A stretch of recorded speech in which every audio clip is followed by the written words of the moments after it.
Good morning and welcome to the 11th meeting in 2026 of the Local Government Housing and Planning Committee, and I remind all members and witnesses to ensure that their devices are on silent. And Fulton McGregor is joining us online this morning.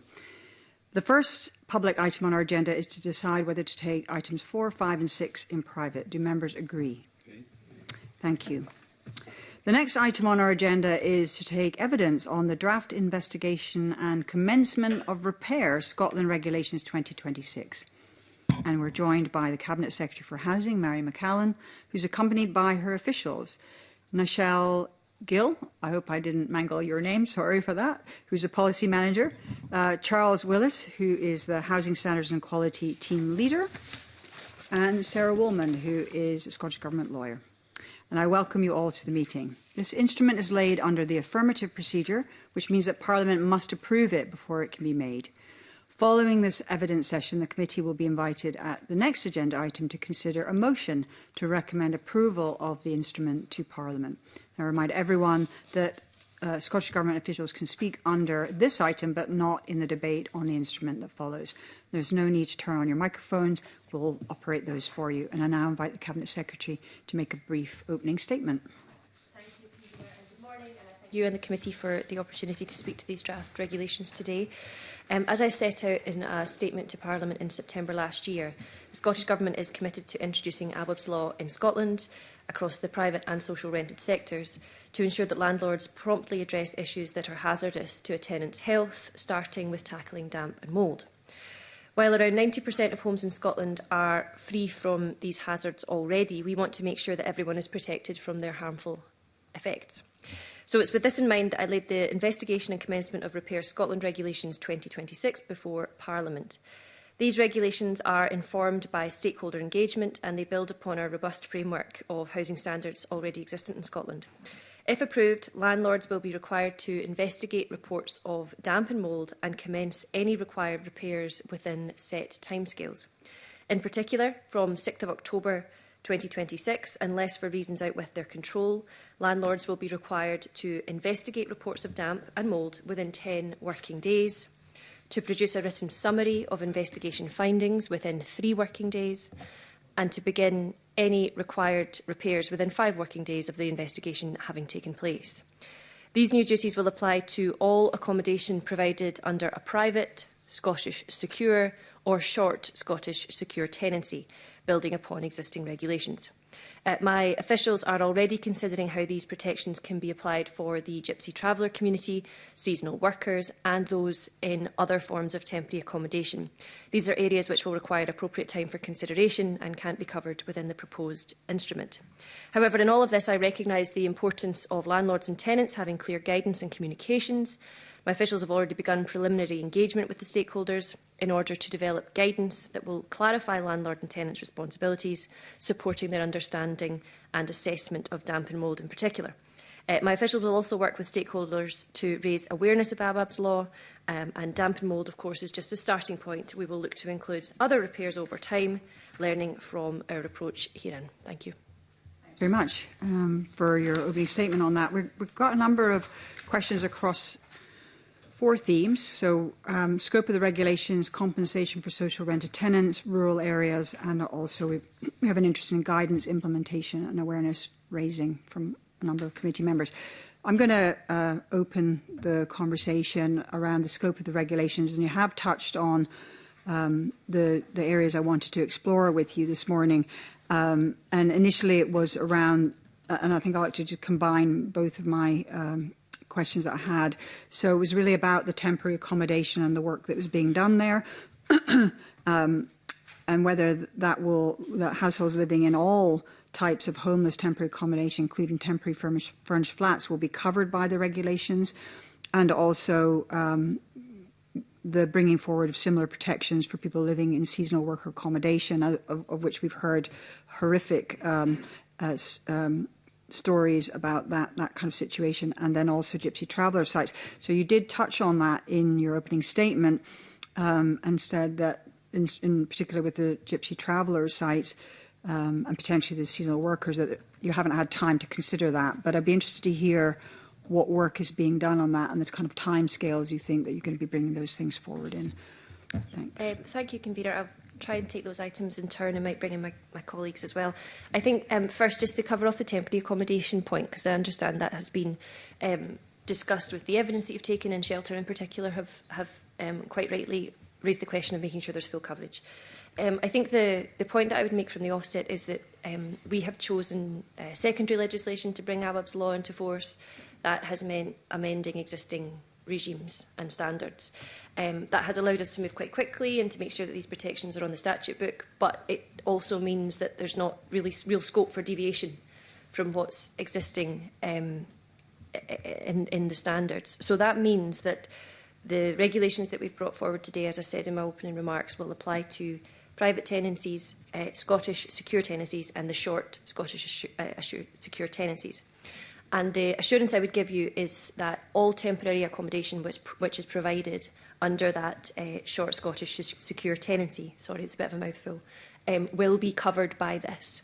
However, we know that there are other forms of temporary accommodation provided, licences, occupancy agreements, that we couldn't have used this secondary legislation to cover, but which we want to see covered, and therefore we're doing a bit of work now to understand the full lay of the land and how Awab's law could be applied to those different forms. Just on that point there, do you anticipate that we'll be looking at primary legislation for that in session 7?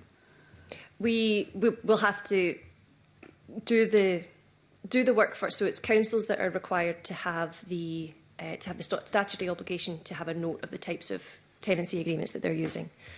So once we've collated all of that and have a really clear picture, then we'll make an assessment of what's required.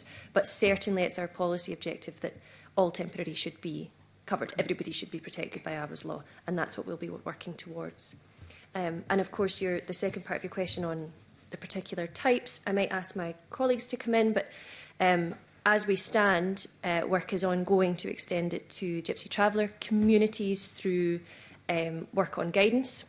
And in respect of seasonal workers, again, this is a slightly discrete piece of work that I think the committee know we're undertaking with Richard Leonard and with others, with yourself, convener. The question of whether we need a bespoke standard for seasonal workers' accommodation. Again, once we have an established view on that, the question will be how do we make sure Awab's law applies to it. But I can hand over perhaps to Sarah to say a bit more about those two bespoke areas. Yeah, of course. So the social landlords provide temporary accommodation in a number of different ways. So for Awab's law, the regulations that we have drafted, that encompasses tenancies such as the short Scottish secure tenancy, and this is caught by the repairing standard, the right to repair scheme, apologies. And we are also aware that social landlords also use common law tenancies for temporary accommodation, and that this is caught by the repairing standards, so also falls within the Awab's law regulations that we have drafted. Essentially, if a tenancy can be described as a tenancy of a house let for human habitation, and it does not fall under specific exceptions, such as agricultural holdings and holiday lets, then it falls under the repairing standards, so that will be covered by the Awab's law regulations. But we are aware that some temporary accommodation is provided by way of occupancy agreements. This cannot be described as a tenancy under the Act, so therefore it's not caught by these regulations, and we are working on currently how we can bring them into the regulations. However, it's important to note that all temporary accommodation that's provided by social landlords has to comply with a tolerable standard for all types of temporary accommodation. Okay, so there's ways to catch things, but we need to. So in terms of the seasonal workers accommodation, that might be a number of different agreements, and we don't know. We don't have the full picture of what those agreements are. Yes, convener. So I think the government's position just now is that we're asking ourselves whether a bespoke standard is required to cover that, and once that's been established, it will be our view to work out exactly how to apply Awab's law there. But we need to do that preparatory work first. But in the meantime, I think that we have built on the existing regime, which we were called upon to do. It's allowed us to get this on the statute book quickly, but clearly there are quite a complex landscape in respect of accommodation, and we want to make sure it's covered across the board. Okay, great. Thanks very much. I'm going to bring in Mark Griffin with a supplementary in this area. Thanks, Commissioner. Good morning. Given that I think the government's ambition seems to be to cover all temporary accommodation eventually with this new regime, then is it safe to say then that the government feel like that the tolerable standards that applies to the temporary accommodation that won't be covered by these regulations then isn't good enough? It's not a comment on the adequacy of the tolerable standard. The tolerable standard is the sort of basis. Awaab's law sits on top of it and gives clear expectations for the identification and repair of hazards. So in that way, it builds on the tolerable standard, and it's not an indication that I don't think that's adequate. I think it is. But if we decide that we want the standard to be in place and to have expectations on when hazards will be repaired and the timescale for that, that's how Awaab's law sits on top of it. So it's just about enhancing the support across the board, which we want to do. Okay. And do the government have an idea of are there particular types of accommodation that won't be covered by these regulations, particular types of temporary accommodation that won't be covered? So it flows less with the type of accommodation and more with the type of occupancy agreement. So we've rehearsed those three that this covers. But, for example, I know that the UK government are currently considering how to apply Awaab's law to licences. So where licences are used for temporary accommodation, where an occupancy agreement is used for temporary accommodation, they simply can't be brought into force through this secondary legislation. But we're looking for ways to do that otherwise. Okay. And have the government set a timetable for that scope and exercise to understand how that can be done, and a timetable for when those types of accommodation, in particular those tenants, can get that same level of protection? Moving at different paces. So I mentioned the work we're doing right now on guidance for gypsy traveller accommodation. Our hope, I think, Michelle, you can correct me if I'm wrong, is that that will be in place in time for the general guidance on Awaab's law to come into force. So that's running in that way. But, for example, the work we're doing on assessing the need for a bespoke standard for seasonal workers accommodation, I couldn't say with certainty that that could run at the same time or be complete at the same time. So it will be a moving picture, but our objective is to get coverage across the board, and that's what we'll keep working to.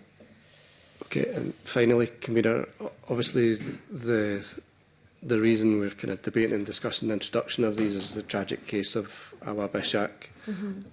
And I just wanted to ask, we know there are almost 10,500 children in temporary accommodation right now, so has the government done any work to understand how many of those 10,500 children won't be given the level of protection these regulations introduce, to get an understanding of how many children won't be covered by these?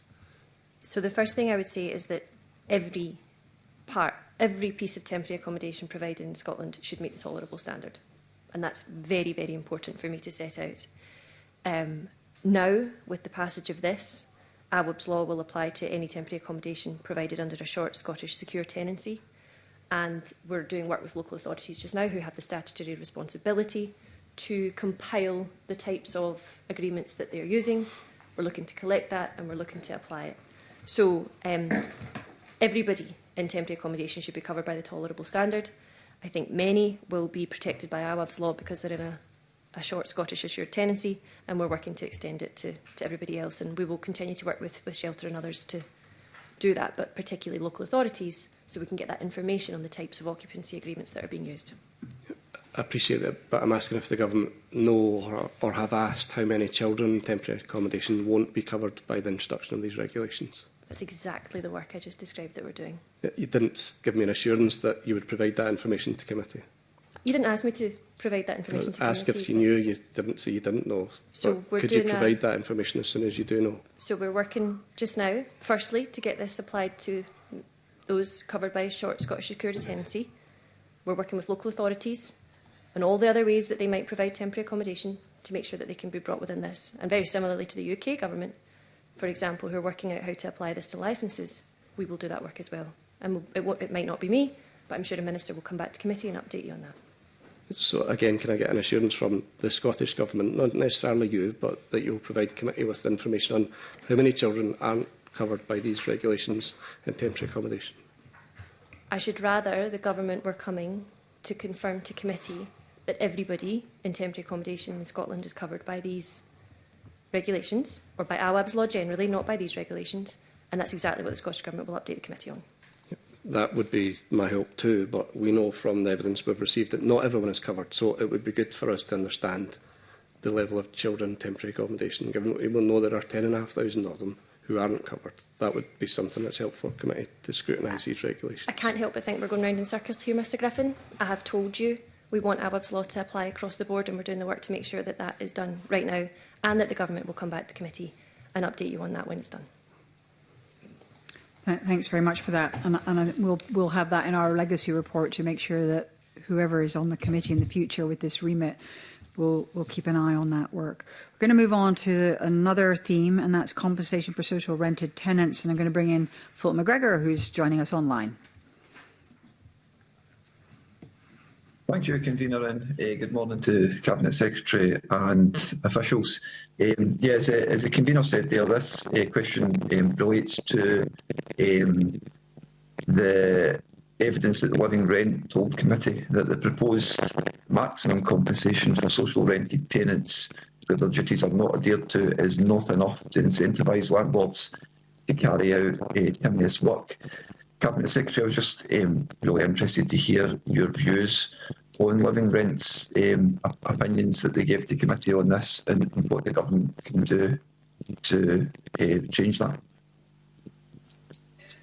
Thank you, Mr McGregor. Yes, absolutely. So the first thing I would say, because we thought a lot about enforcement, the starting point for AWAB's law will be really, so first of all, right from the beginning, good collaboration with tenants and landlords as we were developing the regulations, strong guidance developed again in hand with stakeholders to have a really good understanding of tenants' rights, landlords' obligations, landlords' rights, etc.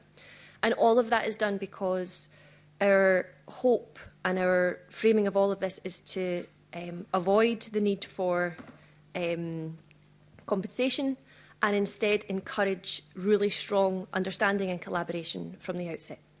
So we're putting a huge amount of work into making sure there's a really clear understanding of what's required of everybody, and encouraging early dialogue between landlords and tenants to make sure that it's fulfilled.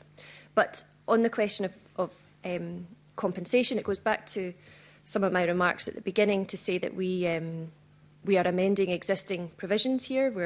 We're not opening up the question of the compensation that sits behind the right to repair scheme or the repairing standard, both of which we're amending. So, you know, to open up that question on both of those schemes would be a much larger piece of work, and it's something that we've not chosen to do here so that we can get AWAB's law in the statute book as quickly as possible. However, under the right to repair scheme, which applies to the social sector, there are compensatory measures. Understand Living Rent's view on that. My hope is that we can avoid the need for them.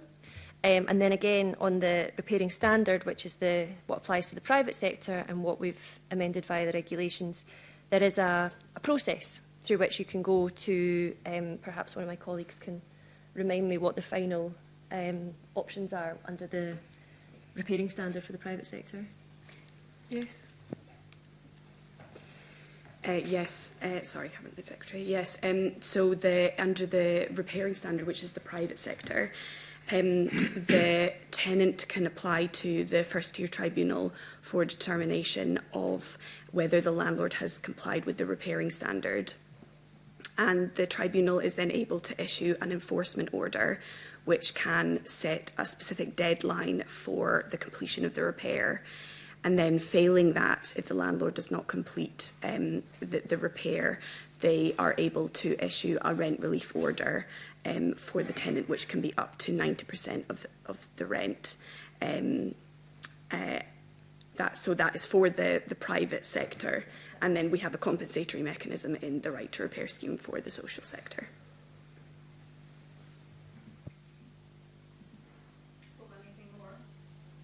No, I think that's a fairly comprehensive answer from the Cabinet Secretary and officials here. Thanks, Convener.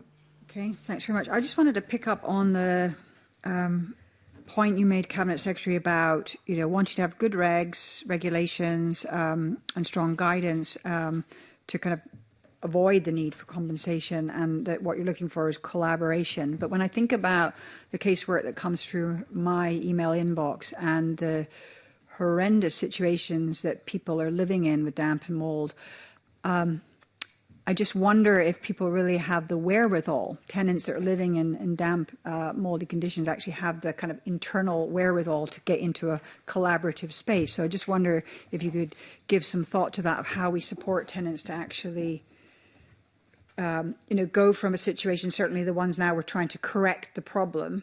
Initially, there's going to be a lot of situations where people have lived in these conditions for a very long time and have been trying to fight and speak out about the conditions of their homes. And so while this is going to bring relief, I can imagine certainly communicating with some of the people that brought cases to me, is that they could potentially need support to step into that collaborative space, having been for quite some time in a more, I don't know if it's a combative space, but just not getting heard. Thanks, Convener. Yeah, look, I think we have availed tenants of new rights here. And I think one of the first and most important things we can do is make sure people really understand the rights that they are now in receipt of, and how to use them, and how to raise complaints and what they should expect. So that's almost the first way that you try and empower people, but also ensure collaboration. When people know what they're entitled to and what's required of them. So we're putting a lot of work into that just now, and I have seen it work. I have spoken to certain individuals where landlord and tenant have a really clear understanding of the new rules. I've seen, for example, really nice graphics which demonstrate exactly what Awab's law means and what's required of each person. And I should like to see our guidance do work like that to just make it as clear as possible. But I think that there will always be situations where people aren't able to advocate for themselves, and in some ways that's where we come in as MSPs. It's where the advice services that the government supports comes in to help people navigate that. But look, I think that both a very clear understanding that Awab's law is now in place and what's expected will drive a more proactive approach. And of course, we will put effort into making sure that tenants know what their rights are, how to use them, and then the sort of supportive infrastructure that goes around individuals in Scotland will also help to do that. Yeah, good. Okay, thanks very much for that reassurance. We're now going to move on to rural areas and with questions from Alexander Stewart. Thank you, Convener, and good morning, Cabinet Secretary. You've already given some assurances this morning about what your intentions are when it comes to these regulations. But there is no doubt that it might be, and it could be, much more complicated and complex for those that live in a rural situation and sector. So it would be good to get a flavour from the Scottish Government whether they consider that it might be difficult for some of these private landlords within rural areas to meet the timescales and the processes that you're expecting of them, and whether that timescale does have an impact, because we're looking for quick fixes here. There's no question about that, and that can and might well be achieved by some, but not all. So it would be good to, as I say, get an idea from the Scottish Government as to what they might consider, and if they do perceive difficulties within that sector and within those rural areas. Thank you for the question again. I'll try and take it in two parts, but I understand entirely why these things come together in a rural context. We thought hard about it. We've also spoken to stakeholders to try and garner their views on what barriers might exist. I mean, I tend to think that whilst urban-rural is probably an important element here, actually the type of building and the type of, and actually the difference between the social and the private rented sector are probably the biggest differences that we needed to try and navigate. But for example, challenges you might face in rurality, we have tried to build in flexibility. So I do have the wording in front of me here. There is a account for circumstances out with the landlord's control when it comes to abiding by that time limit. And of course that could be availability of transport, availability of workforce, all of which pertain more to rural and island areas. So we tried to build in that flexibility. On the question of a quick fix, we've been really keen to avoid that being the case and to try and make sure that the work when it's done has a lasting impact. I think there's a couple of ways we've tried to give that practical effect. Firstly, it has to be inspected by a competent person. That was a really important part of how this was framed. So, and you know, that written update given to the tenant about what the assessment is. So not only is that making sure it's done in an expert way, but the tenant will be really clear about what the situation and what's required by that individual. And then it's about ensuring that the property continues to be substantially free from damp and mould. So not just the quick fix, but something that endures. And I think in guidance we will need to flesh out exactly what we think preventative measures might be. So a little bit of inbuilt flexibility to account for maybe it's rural requirements, maybe it's landlord not in the country, might be away on holiday or whatever. You know, these things happen. It has to be workable in day-to-day life. And then equally, we have tried to avoid the sort of quick fix approach. And the other thing to say is that we will continue to work with Scottish Lands and Estates and others as we finalise that guidance.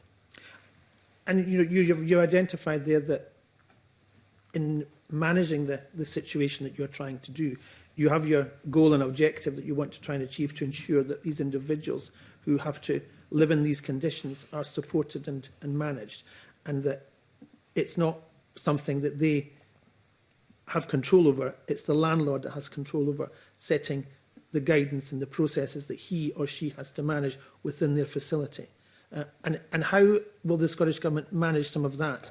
Because, as you've already identified, if there's not the workforce to do things, if there's not the processes available and the timescales, then things will slip. And experts will be required to make sure that if they are doing work within a unit or within a house or within a flat or within a facility, that work is credible, competent, and also has, as you've identified, Cabinet Secretary, is sustainable. Yep. And it's the sustainability that we want to ensure, because we don't want it to recur after 3-6 months a year, that it comes right back and the tenants are no better. It only has been a temporary measure. Yeah, thank you. So I would say, so again, just I've got a bit more information in front of me now, but so to give a view of that flexibility, again, so if the landlord is unable to comply with the timescales due to reasons beyond their control, we've set out that they must inform the tenant in writing that that's the case, that they can't comply with the relevant duty, the reason why they can't comply, and then a reasonable timescale in which they will be able to comply. And you can imagine the kind of things that you would set out there. I'll be back on X date, or this tradesperson is available on Y date. And it's about that ongoing communication, which speaks to the point, convener, about good engagement, avoiding of dispute. The landlord will also be required to ensure that they're able to comply with their duty and that reasonable steps are taken where practicable to minimise the extent to which the house is affected by damp and mould moving forward. And I think that, you know, that's the question about your second point about making sure it's not recurring. There's a whole suite of different issues we could be talking about here. A lot of landlords spoke to us about what they called lifestyle factors. I think fuel poverty is a massive issue there, and I think you heard some of this from the evidence that you were taking. We have to understand that not everybody is in a position to feel they can pop the heating on and warm the house up in order to avoid. So that guidance is going to be absolutely critical. And again, when I visited the landlord and tenant who were showing me how they were already implementing AWAB's law in Scotland, the landlord was providing their tenants with information like having your windows open all day is not the best way to avoid damp and mould, contrary to some people's views. Yep. Actually have it open for 15 minutes, then close, have your heating on for this length of time. Just really practical, helpful information, which I think separates ongoing, potentially recurring instances of damp and mould from there's a big leak that needs fixed and here's how it's going to be done. So I appreciate it's a spectrum of issues, but we're trying to kind of tackle them all. Thank you, Convener. Much. Just on the workforce in a rural context, I think one of the issues that we face rurally is finding tradespeople available. I think maybe just there's not enough of them. I wondered if the Cabinet Secretary, I wonder if you've done any work talking cross-portfolio with the kind of skills development pipeline and getting more people into these important trades, which will not only be good for this, but also for the retrofitting work and the heat and buildings work in the future. Yes, in fact, just last week I had a catch up with the Skills Minister about, specifically we were talking about More Homes Scotland, but that very much encompassed all of the activity we're trying to do in housing in the coming years and the extent to which skills we're matching that. So this is part of a lot of conversations we're having about making sure skills pipeline is matching housing needs of the future, which of course is building, but it's also retrofit, it's also repair. So yes, I'm very mindful of that. Okay. Thanks very much. We're going to move on to our fourth and final theme, which is guidance, implementation and awareness raising. And I'm going to bring in Willie Coffey. Thanks very much, Convener. Good morning, Mary and your colleagues. Firstly, I wonder if I could ask, is the government planning to do anything just to raise awareness, broad awareness of Awab's law and the rights that tenants will have under this, and how do we propose to do it? You mentioned a good leaflet, I think, that you referenced earlier, but will the government be considering doing that? Will the councils do that? Will wider landlords make people fully aware of what the powers are under the new provisions? Yes, we will be, and that work has already started in that we did a really close consultation with a lot of stakeholders right at the very beginning when we were developing this. In fact, I was just getting the page in my notes there of the stakeholder engagement that we've already done, and I have a list of 16 organisations here with whom officials sat down and said, what do you require of this? What are the foreseeable issues that you want us to try and avoid? What would you like to come out of it? And it's very much a mixture of tenants and landlords organisations. So they've been involved from the start, and we will continue to make sure that they are, particularly as we formulate the guidance. And, we have really good contact with tenants' representative groups. We're trying to improve that, and their engagement in the guidance will be critical. I really like the idea of this sort of picture graphic, just because I saw it done and I saw the tenant talking to me about it and how much she was able to walk through it and understand. So I should quite like to see that developed as part of the guidance. But both stakeholders will be really involved in that. Good, thank you. Could I also ask you about the process itself? There's an investigation part of the process.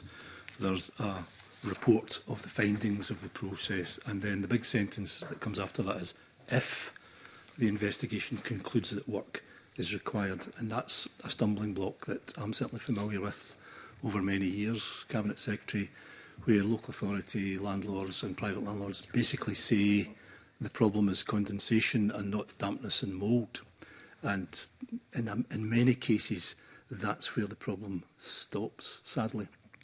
What do tenants do if they disagree with an assessment by a landlord that the problem isn't damp and mould, that it's condensation?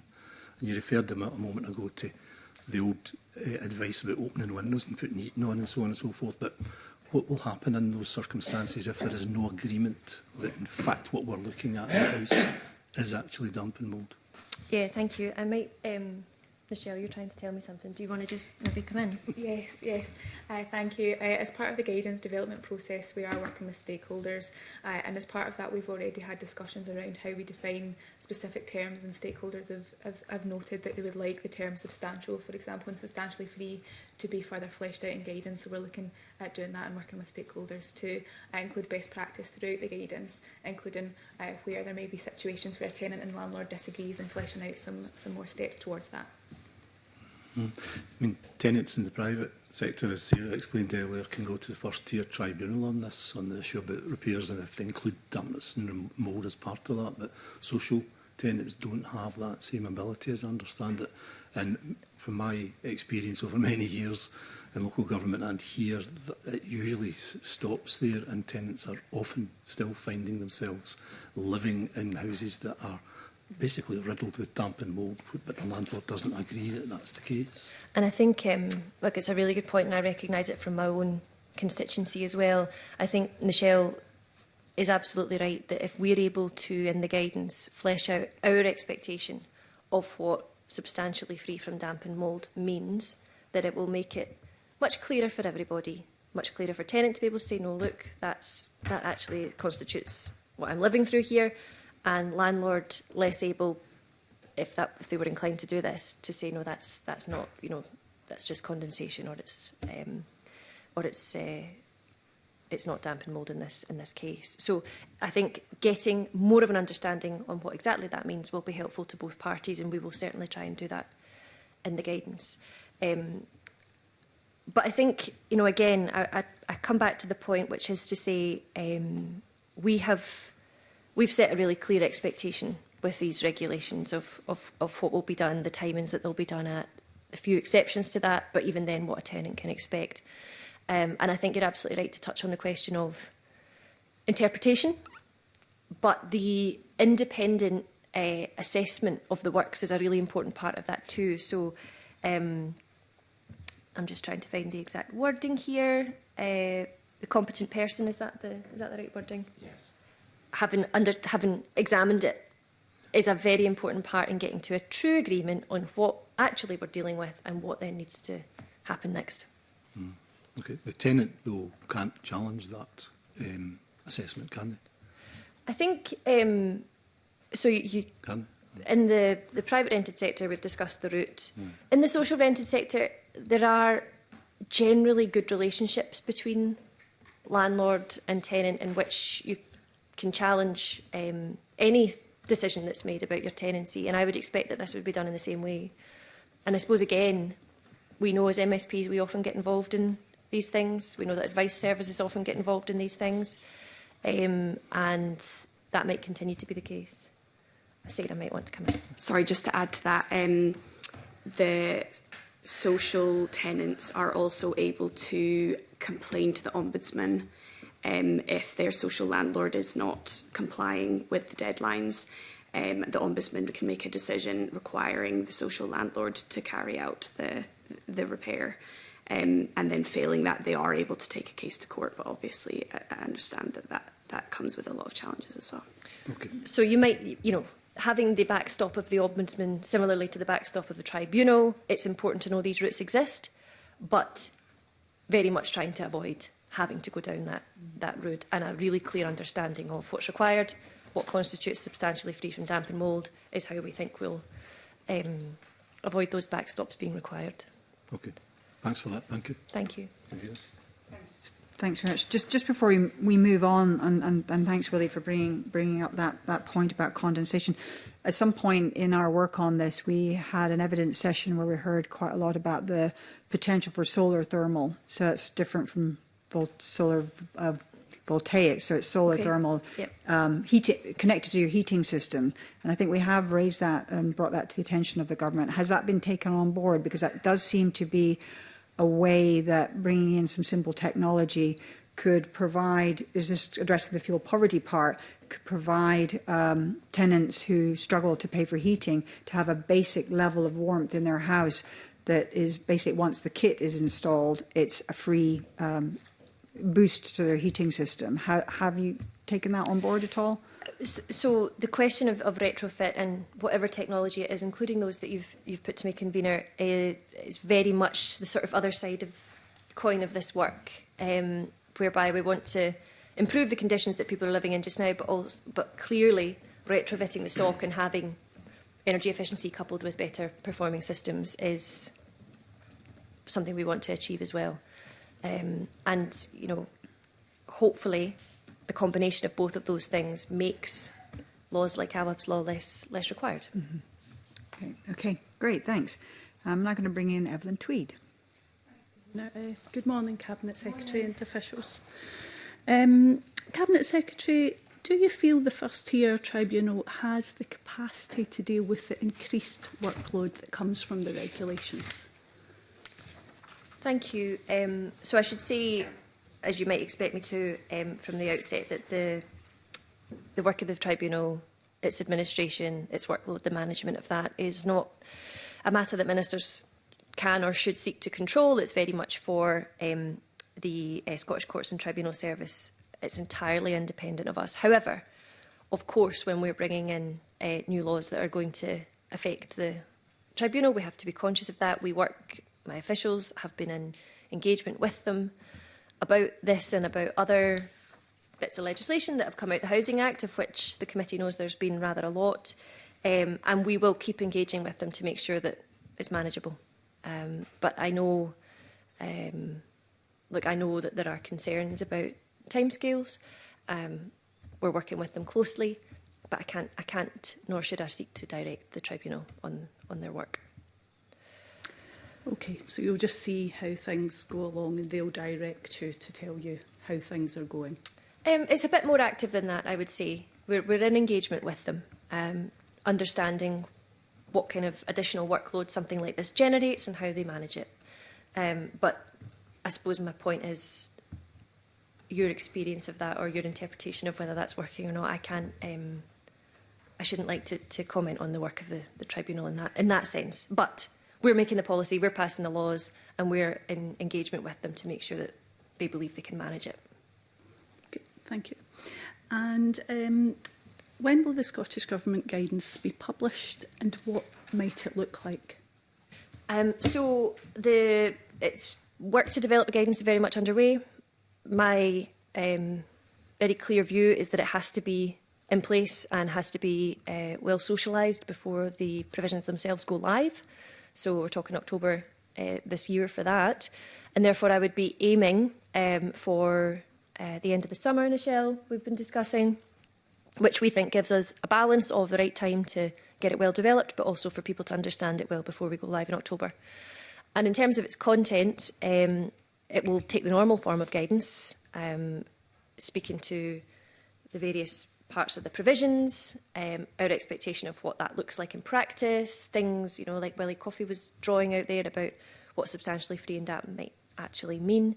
But then I am also keen that we have these graphic approaches as well, or here's a style graphic that you might want to adopt, just to try and make the communication of it as easy as possible.